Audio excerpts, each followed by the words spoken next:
किस तरह के आपके एक्सपीरियंस रहे सावधान इंडिया को लेकर? सबसे पहले तो बहुत ही खुशी की बात है भाई, 4 साल पूरे हो गए हैं आज, और देखते देखते कब गुजर गए ये 4 साल पता नहीं चला। Very happy. सारे जितने दर्शक हैं, सबसे पहले तो उन्हें धन्यवाद भाई, क्योंकि आप नहीं देखते तो फिर हम क्या दिखाते। और दूसरा, congratulations to the whole team, जो टीम चैनल में बैठी है डे 1 से, जिन लोगों ने एक जनरल एंटरटेनमेंट चैनल पर ये क्राइम शो लाने की पहल की और 4 साल से लोगों का इंटरेस्ट बरकरार रखा। इसमें पर्दे पर तो हम दिखते हैं भाई, तो we take all the cake, but असली मेहनत जो पीछे लोग करते हैं, कॉन्सेप्ट सोचते हैं, कैसे दर्शकों को वापस जो है उसमें रिझाए रखें, उनका ध्यान बना रहे। So congratulations to that team, thank you to that team, and thank you all of you. Journey बड़ी मज़ेदार रही है, बहुत अच्छी रही है, बहुत कुछ सीखा है, बहुत सारे नए प्रशंसक बने, बहुत सारे बच्चे इस प्रोग्राम से जुड़े। जो कई एपिसोड ऐसे भी आते हैं हमारे जहाँ बच्चों को देखना चाहिए, बच्चों के साथ किस तरह की घटनाएं हो सकती हैं, हाउ टू सेव। बहुत सारे इंटरनेट पर जोक्स भी बने हमारे बारे में। सो ये एक जो है आपकी, ओ यस यस यस, वो बोलते हैं लोग कि जब से सावधान इंडिया देखना शुरू किया है दुनिया से विश्वास उठ गया है। पर उसके साथ साथ एक चीज़ जो हर आदमी जो भी मिलता है इस प्रोग्राम को लेकर के हमेशा कहता है कि सर थैंक यू, आपके प्रोग्राम से बहुत कुछ सीखने को मिला, बहुत अलर्टनेस आती है। सो उससे बड़ा कॉम्प्लीमेंट हमारे लिए कुछ नहीं हो सकता, क्योंकि वही उद्देश्य था पहले दिन से इस शो का, और टीम उस उद्देश्य से कभी भटकी नहीं। टीआरपीज के चक्कर में कभी कुछ सेंसेशनलिज्म नहीं किया, गरिमा बनाए रखी है। तो साथ बने रहिए, और 4 साल क्या 40 साल साथ चलेंगे। दिव्या जी, आप क्या कहना चाहेंगे? आपने रिसेंटली ज्वाइन किया है, तो आपका एक्सपीरियंस कैसा रहा? फर्स्ट ईयर है आपका। तो मेरे लिए तो दोनों तरफ का नज़रिया रहा, क्योंकि बतौर ऑडियंस देखा पहले मैंने सावधान इंडिया, और मुझे बहुत पसंद आता था। इस तरफ आकर, इनके साथ आकर, और एक होस्ट के नज़रिए से मुझे लगता है कि जहाँ भी जाती हूँ सावधान इंडिया सब बोलते हैं, और बहुत खुशी होती है ये देखकर कि सावधान को लोग इतना पसंद करते हैं, इतनी रीच है इस शो की। और जैसे सुशांत ने कहा अभी कि एक इसने अपनी जगह बना ली इस शो ने सबके दिलों में। एंड जो मेहनत, जो डिटेलिंग सब चैनल वाले करते हैं, वो वाकई बहुत इट्स रियली अप्रिशिएटेड, बिकॉज यहाँ पर प्रोडक्शन हाउसेस कहानियाँ लाते हैं, फिर हम तक आती हैं, फिर कौन सी लानी है, कौन से स्लॉट में डालनी है, फिर कौन सा किसको कहाँ करना है। So it's I think a very difficult process, और उस इंटरेस्ट को 4 साल बनाए रखना और इतने हाई टीआरपीज़ पे जाना, लोगों को अपने साथ हमेशा बांध कर रखना बहुत बड़ा काम है। एंड आई थिंक जिस तरह से सब चल रहे हैं, तो एज ही सेड 4 नहीं 40 और शायद उससे भी ज़्यादा। जी, आप दोनों को शो से अगर बाहर निकले तो किस तरह के कॉम्प्लीमेंट मिले थे अपने जो एंकरिंग के किरदार को लेकर, और शो के बारे में क्या कुछ सुनने को मिला था आपको, अगर शो के बाहर निकल कर देखे तो? बहुत खूबसूरत फीलिंग आती है कि लोग आपकी आवाज़ को, आपके बोलने को बहुत सीरियसली लेते हैं। आप जो कहते हैं उसे बहुत ध्यान से सुनते हैं। जब आप कहते हैं सतर्क रहें, सावधान रहें, तो उसे बहुत सीरियसली लेते हैं। And that I think is a great responsibility first of all, और उस रिस्पॉन्सिबिलिटी को आप निभाते हैं और लोग आपको सुनते हैं, वो एक बहुत बड़ा हाई होता है। एंड आई थिंक इस मुकाम पर रहना एक बहुत खूबसूरत फीलिंग है। सुशांत जी, आप क्या कहना चाहेंगे? कॉम्प्लीमेंट्स तो बहुत सारे मिलते हैं भाई, जहाँ जाते हैं। आज पहले से एक एक्टर के रूप में पहचान थी, लेकिन आज एक अलग पहचान है, ख़ास सावधान इंडिया की वजह से। और मूछें, तो जैसे जैसे शो की टीआरपी बढ़ती गई, मूछों की लेंथ भी बढ़ती गई, दोनों एक दूसरे से जुड़ गए। तो लोग पसंद करते हैं, बोलने का अंदाज़ अच्छा लगता है, दिल से बोलते हैं। जैसा दिव्या ने कहा कि अच्छा तो लगता है, लेकिन साथ में एक बहुत बड़ी रिस्पॉन्सिबिलिटी भी आ जाती है, क्योंकि लोग हमारी बातों को बहुत सीरियसली लेते हैं। तो कभी भी ये मैं खासकर अपनी तरफ से स्क्रिप्ट्स में जब भी चेक करता हूँ, जब भी कानून की धाराएं हैं या कौन सा अधिनियम हम बता रहे हैं, तो it has to be perfect, कहीं गलती ना हो, चूक ना हो, गलत सीख ना दे दें किसी को। इस जिम्मेदारी का बहुत एहसास रहता है, और कोशिश यही होती है कि कोई भूल ना हो। फिर भी अगर कभी किसी ऑडियंस को लगता है कोई भूल चूक है, कभी कभी फीडबैक भी आता है, नहीं भी आया है तो भाई भूल चूक कोई भी हो, कृपया माफ़ कीजिएगा और बताते रहिएगा, क्योंकि शो आपका है, आप ही के लिए है। आप बताते रहेंगे तो हम लगातार और इम्प्रूवमेंट उसमें करते रहेंगे, and let us reach great Heights together. Sir, show कहीं ना कहीं लोगों को सावधान कर रहा है, लोगों के बीच में अवेयरनेस फैला रहा है, लेकिन कितना यकीन करते हैं आप कि कहीं ना कहीं वो एक जो क्रिमिनल माइंड है उनको भी कहीं ना कहीं कुछ सबूत दिए जा रहा है, किस तरह से क्राइम करना चाहिए, कैसे बचाया जा सकता है? ये सवाल जब से शुरू हुआ है प्रोग्राम तब से लोग पूछ रहे हैं, और मैं तब से एक्सप्लेन करने की कोशिश कर रहा हूँ कि भाई अगर लोग कुछ पढ़कर या देख करके एग्जैक्टली वही चीज़ सीखते जो कि आप दिखाना चाह रहे हैं, तो फिर धार्मिक ग्रंथ तो हर घर में हैं। आज तक तो सारे साधु नहीं बने। प्रोग्राम हम दिखाते हैं तो उसमें ये भी तो दिखाते हैं कि अंत में क्रिमिनल पकड़ा गया, या जो विक्टिम है उसने फाइट बैक किया, वो भी तो दिखाते हैं। लेकिन जिसकी मानसिकता ही आपराधिक है, वो तो रामायण पढ़ते वक्त भी यही देखेगा कि रावण से चूक कहाँ हुई, क्यों मारा गया। तो उसकी जहनियत को आप नहीं बदल सकते। जहनियत प्रोग्राम नहीं पैदा करता है, जहनियत देखने वाले की होती है। जिनको अच्छी बातें सीखनी है वो अच्छी बातें सीख रहे हैं। कोई क्रिमिनल है तो वो तो किसी भी चीज़ से क्रिमिनल, वो अगर एक बिल्डिंग भी देखेगा तो ये नहीं देखेगा कितनी खूबसूरत बिल्डिंग है, ये देखेगा इसमें चढ़ने का रास्ता कहाँ से है। तो वो अपनी मानसिकता के हिसाब से सोचता है, उसे आप नहीं रोक सकते। वो लॉ एंड ऑर्डर का प्रॉब्लम है। हमारी ये कहीं कोई कोशिश नहीं होती कि किसी को ये दिखाएं कि भाई आप क्राइम करके साफ बच निकले। क्राइम डज नॉट पे, ये हमारे शो का मैसेज है। And you can fight back, ये हमारे शो का उससे भी बड़ा मैसेज है। उतने की जिम्मेदारी हमारी है। देखने वाला क्या सीख रहा है, ये जिम्मेदारी तो सर देखने वाले को ही लेनी पड़ेगी। तो क्या लगता है कहीं ना कहीं जो क्राइम के जो मुद्दे हैं क्राइम के कहीं ना कहीं कम होते नजर आ रहे हैं भारत में? नहीं, देखिए, हमारे यहाँ सबसे बड़ी प्रॉब्लम जो है, और ये इस पर किस पर उंगली उठाई जाए बड़ा मुश्किल काम है। कन्विक्शन रेट जो है अदालतों में, वो हम सब जानते हैं बहुत कम है। अदालत में केस गया तो फिर वो 5 साल से लेकर 25 साल तक केस चल रहा है। वहाँ से एक डर खत्म हो जाता है लोगों में सज़ा का। जब आपको मालूम है कि केस तो खींचना है 25 साल 20 साल, तो मुजरिम की हिम्मत और बढ़ती है, अपराधियों की हिम्मत और बढ़ती है। कन्विक्शन रेट जिस दिन हम अपना बेहतर कर लेंगे, अदालतों का बैकलॉग बहुत है, वो सब बेटर होगा, law and order policing better होगी, तब जाकर के क्राइम रेट कुछ कम होना शुरू होगा। एक प्रोग्राम कोई भी, चाहे कितना अच्छा हो, लोग कितना पसंद करते हो, अगर हम ये श्रेय लेने लगे झूठ मूठ में बैठ के कि जब से हम आए हैं देखिए क्राइम कम हो गया है, बहुत ही गलत होगा। और गलत बात हम इस मंच से कभी बोलेंगे नहीं। क्राइम रेट लोग कहते हैं बढ़ गया है बहुत, नहीं, उसके 2 पहलू हैं। आज की डेट में लोग ज़्यादा क्राइम रिपोर्ट करने लगे हैं, खासकर महिलाएं जो पहले चुप रह जाती थी, कहीं ना कहीं उन्हें शायद ऐसे प्रोग्राम से हौसला मिला है। आज की डेट में वो ज़्यादा क्राइम्स रिपोर्ट करती हैं। इस वजह से हमें लगता है आंकड़ा बढ़ गया है। आंकड़ा तो वैसा ही रहेगा, जो पॉपुलेशन जिस हिसाब से बढ़ रही है आंकड़ा उसी हिसाब से बढ़ेगा या स्टेबल रहेगा। बट हाँ, पिछले 4 सालों में एक श्रेय जो मेरे ख्याल से ये टीम सावधान इंडिया की ले सकती है। आज की डेट में आप कोई भी अखबार उठाकर देखें, जहां आपको 4 क्राइम की स्टोरीज मिलेंगी, वहां कहीं ना कहीं एक कॉमन सिटीजन ने किस तरह से फाइट बैक किया, आपको वो स्टोरी भी ज़रूर मिलेगी। अगर उसमें हमारा 10% भी हमारा श्रेय है उसमें, तो we are very very proud. And हम कोशिश करेंगे कि और आपको उत्साहित करते रहें और प्रेरित करते रहें, क्योंकि जब हम फाइट बैक मिलकर करना शुरू करेंगे तो हम कोई भी हालात, कोई भी सूरत बदल सकते हैं। ऑल्सो आई थिंक हम लोग बहुत कई बार अपने हालात को, क्योंकि ऐसे हालात हैं, उनको बहुत केयरलेसली ले लेते हैं। लेकिन ऐसा शो देखने के बाद आप कहीं ना कहीं आपके जहन पे इसका इम्पैक्ट होता है कि यहाँ थोड़ा मैं ध्यान रखूँ तो शायद इतनी बातों से फ़र्क पड़ता है। हमें लगता है ये जो क्राइम होता है ये हमारे साथ नहीं होता है, किसी दूसरे के साथ होता है।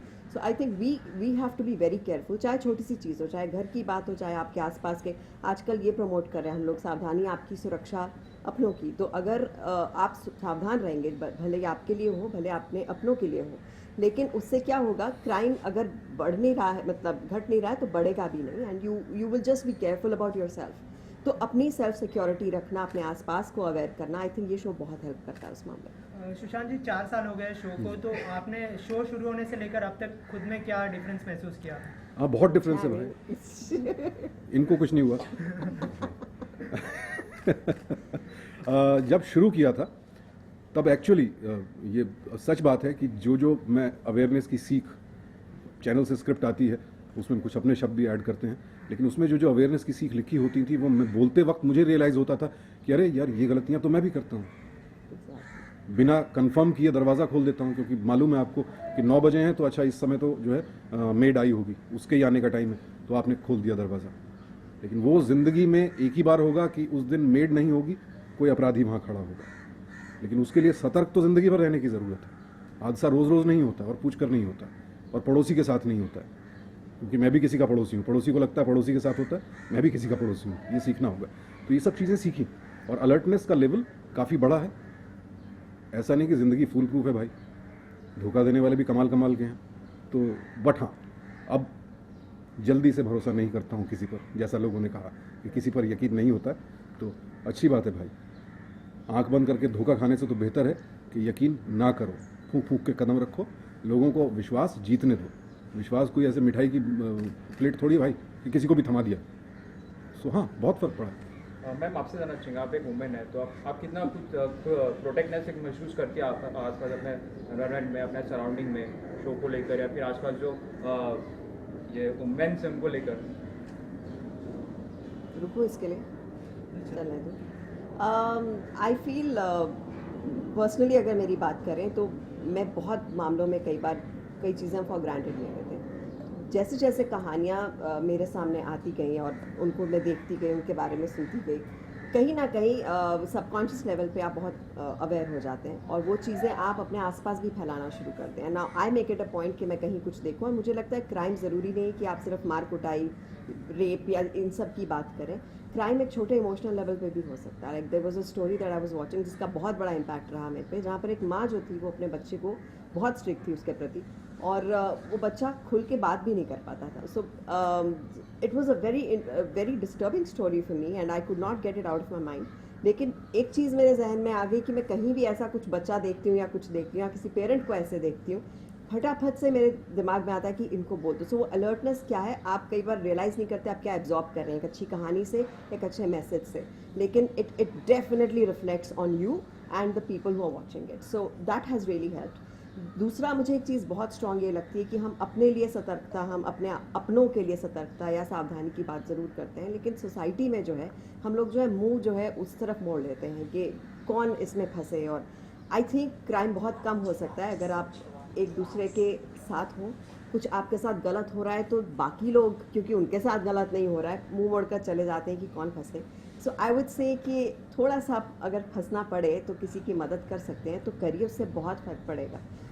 एक इंसान जो आवाज़ निकालना चाहता है या बुलंद करना चाहता है वो अकेला नहीं फील करेगा। सो वो डर निकल जाएगा लोगों का अगर एक साथ सब आएंगे। सो आई थिंक ये शो हमें सतर्कता ला रहा है, अवेयर कर रहा है। कहीं ना कहीं हम एकजुट होकर टीम बन रहे हैं, लेकिन all I would want is that society should really get together and stand up for each other. That's very important. इसके अलावा आप दोनों से जानना चाहूँगा, आपने दोनों मीडियम में काम किया है, छोटे पर्दे पर और बड़े पर्दे पर, तो क्या डिफरेंस महसूस किया आपने दोनों मीडियम में? सुशांत जी। टीम बन रहे हैं, लेकिन all I would want is that society should really get together and stand up for each other. That's very important. इसके अलावा आप दोनों से जानना चाहूँगा, आपने दोनों मीडियम में काम किया है, छोटे पर्दे पर और बड़े पर्दे पर, तो क्या डिफरेंस महसूस किया आपने दोनों मीडियम में? सुशांत जी आप बताइए। बतौर एक्टर अगर पूछेंगे तो डिफरेंस बहुत है भाई। एक्टिंग करने के स्टाइल में कोई डिफरेंस नहीं है, आप तो उतना ही मेहनत वहाँ भी करते हैं यहाँ भी करते हैं, लेकिन फिल्म में एक कहानी डेफिनेट होती है भाई, शुरुआत है और अंत है, कैरेक्टर डेफिनेट है, वो नहीं चेंज होने वाला है, आपको मालूम है। तो आप उसको तैयार करते हैं, प्रिपेयर करते हैं, 30 दिन 35 दिन 50 दिन जो भी शूटिंग है उस कैरेक्टर को जीते हैं और फिर आगे बढ़ जाते हैं नए एडवेंचर की ओर। टेलीविज़न में, फिक्शन में कहानी कभी भी बदल सकती है, नया मोड़ आ सकता है। हो सकता है आप अनाथ पैदा हुए थे लेकिन 425 एपिसोड में आपके माता पिता NRI निकले और अमेरिका से आ सकते हैं, ऐसा हो सकता है। तो आपको ऐसी हर परिस्थिति के लिए मानसिक रूप से तैयार रहना पड़ता है। आपने जर्नी शुरू की थी एज पॉजिटिव कैरेक्टर, लेकिन 456 में आप नेगेटिव हो सकते हैं, आप विलन भी बन सकते हैं, उसके कुछ भी हो सकता है भाई, तो उसके लिए तैयार रहना पड़ता है। और मैंने जो मेरा पर्सनल अनुभव रहा है, 1 साल के बाद मेरी पेशेंस ख़त्म हो जाती है, इसलिए मैंने फिक्शन शोज़ को हाँ करना छोड़ दिया। 2 बार देखा, विरुद्ध किया, गुलाल किया, दोनों बार एग्जैक्टली 1 साल बाद मैं तंग आ चुका था और फिर मैं गुस्सा होने लगता था या चिड़चिड़ापन आ जाता था। मैं प्रोड्यूसर से बोलता था हाथ जोड़ के, भाई अब मुझे जाने दो, अब मुझसे ना होगा। तो वो पेशेंस नहीं है। हैट्स ऑफ जिनको ये पेशेंस है, क्योंकि एक ही किरदार को सालों साल निभाते चले जाना ईमानदारी के साथ, पूरी शिद्दत के साथ, बहुत कमाल का काम है। तो मैं उन सबको चरण छूकर प्रणाम करता हूँ। आप लोग बहुत महान हैं। जिस दिन मुझमें ये पेशेंस आ गई, मैं अपने आप को धन्य समझूंगा। कहीं ना कहीं आप कुछ चेंजेस देख रहे हो बड़े पर्दे पे, क्योंकि अभी काफ़ी रियलिस्टिक और काफ़ी स्पोर्टिक जो स्पोर्ट्स फिल्म है काफ़ी ज़्यादा बन रही है। जी, बड़े पर्दे पर कमाल का काम हो रहा है and I am very happy. छोटे पर्दे पर भी अच्छा काम हो रहा है। जो फिल्मों का दौर इस समय आप कह सकते हैं कि वापस एक गोल्डन पीरियड की ओर हम जा रहे हैं, जहाँ हर तरह की फिल्म के लिए एक स्पेस है। बड़ी mega action adventure super hero film के लिए भी है, और नील बटे सन्नाटा, अलीगढ़, इन फिल्मों के लिए भी जगह है। मसान जैसी फिल्में बन रही हैं। मराठी सिनेमा में देखिए कमाल का काम हो रहा है, फेंड्री है। रीजनल सिनेमा अलग आयाम छू रहा है, स्तर छू रहा है। तो मेरे हिसाब से बहुत ही इंटरेस्टिंग फेज़ है ये पूरे इंडियन सिनेमा का। नॉर्थ से लेकर साउथ तक, ईस्ट से लेकर वेस्ट तक. And as an actor I am fortunate to be part of this phase of our film industry. Very very commendable. Divya ji, आपने मतलब वो वाला सवाल मुझे लगता है कि दोनों मीडियम्स जो हैं बिल्कुल एक दूसरे से मुख्तलिफ हैं. और फिल्में जो हैं आप एक किरदार निभाते हैं और वो किरदार हमेशा के लिए वहाँ एक बड़े पर्दे पर बन जाता है. It becomes history for you and people remember you for that film. जैसे मैं अगर भाग मिल्खा करूँ तो मेरा नाम उस फिल्म से जुड़ जाएगा, या वीर ज़ारा करूँ तो उस फिल्म से जुड़ जाएगा. शोज़ में क्या होता है कि आप उनके घर का एक हिस्सा बन जाते हैं जिसका अपना चार्म है. क्योंकि हम होस्टिंग कर रहे हैं, फिक्शन नहीं कर रहे, तो इसका एक एडेड प्लस ये है कि आप खुद के तौर पर लोगों से मिलते हैं. मैं बतौर दिव्या दत्ता ही आती हूँ लोगों से मिलने, सुशांत के तौर पर ही आते हैं, हम किरदार नहीं निभा रहे. तो जब आप ऐसे डायरेक्ट रूबरू होकर अपने उन लोगों से बात करते हैं जो अपने ड्राइंग रूम में बैठकर आपको हर रात को देखते हैं, तो उनको लगता है कि हमारा ही एक रूप है, हमारे ही एक कोई मेंबर हैं. और इतना अपनापन उनको लगता है कि वो जो एक स्टार का एक किरदार का जो अलग चाह होती है, एडमिरेशन होती है, ये वाली जो चाह और एडमिरेशन है ये बिल्कुल अलग है. बट अच्छा है कि दोनों चीज़ों का आप एक साथ मज़ा लेते हैं. और आपको आपके लिए और आप जो बोलते हैं उसके लिए लोग सराहते हैं. आई थिंक ये इस शो की बहुत बड़ी एक खासियत है. And it's really nice. और जो रिस्पेक्ट, जो अप्रिसिएशन शो के ज़रिए मिली है, I think it's really great. नहीं, और यहाँ मैं इसीलिए 4 साल में बोर नहीं हुआ हूँ अभी तक, क्योंकि कोई कैरेक्टर नहीं है. एज माई सेल्फ मिल रहा हूँ, सो आई एम स्टिल एंजॉइंग. तो और दूसरा ये फ़ैन वाला जो आप समझते हैं घर का हिस्सा बन गए हैं, हम तो जानते हैं इनको, ये मैं बिल्कुल समझ सकता हूँ. मेरे साथ हुआ है. दिल्ली में गया था शुरू में जब जंगल की थी एक अवार्ड फंक्शन के लिए, तो जिस होटल में ठहरे थे उसमें सारे स्टार्स थे. तो प्रोग्राम के लिए जब जा रहे थे, मैं लिफ्ट से नीचे जा रहा था, तो लिफ्ट खुली तो करिश्मा कपूर जी अंदर आई. तो हम तो करिश्मा कपूर जी को पर्दे पर देखते ही रहते हैं ना, तो मुझे तो ऐसा लगा हाँ ये तो जानती होंगी मुझे. तो मैंने बड़े प्यार से बोला हाय हाउ यू. उन्होंने कोई जवाब नहीं दिया था. तो मुझे उसके बाद एहसास हुआ कि मैं इन्हें ज़रूर जानता हूँ, ये मुझे नहीं जानती है. तो ये बहुत सारे फैंस ऐसा करते हैं. मैं आपको कह दूँ कोई बात नहीं, कोई दिक्कत नहीं सर, ऐसा होता है और आई अप्रिशिएट दैट. सर कहीं ना कहीं अपने रियल लाइफ में, अपने पर्सनल लाइफ में कोई क्राइम या फिर कोई इंसिडेंट आपने फेस की हो? ऐसा क्राइम तो यार मतलब होते छोटा मोटा कोई भी इंसिडेंट? छोटा मोटा तो मतलब यार जेब वेब तो कटी है, सबकी कटी है, किसकी नहीं कटी है? कोई है आप में से जिसकी जेब नहीं कटी है आज तक? हैं? तो हमारी भी कटी है भाई शुरू में तो अभी. लेकिन अभी यह है कि जब भी भीड़ वाले जगह जा रहा होता हूँ, मैं जो ट्रिक करता हूँ भैया आप सुन लीजिए. ये मैं बटुआ जो है पीछे की जेब से हटा के आगे वाली जेब में रख लेता हूँ. ये बड़े कमाल की ट्रिक है, याद रखिएगा वरना फंसेंगे आप. तो एक मज़ेदार किस्सा है जो होते रह गया. मैं सुबह मुझे एयरपोर्ट जाना था, अभी 1-1.5 साल पहले की बात है, और मैंने एक कंपनी से टैक्सी बुक की थी. उन्होंने एंड टाइम पर उनका जवाब तो था जी आपने तो कैंसिल कर दिया बुकिंग. मैंने कब की? अभी.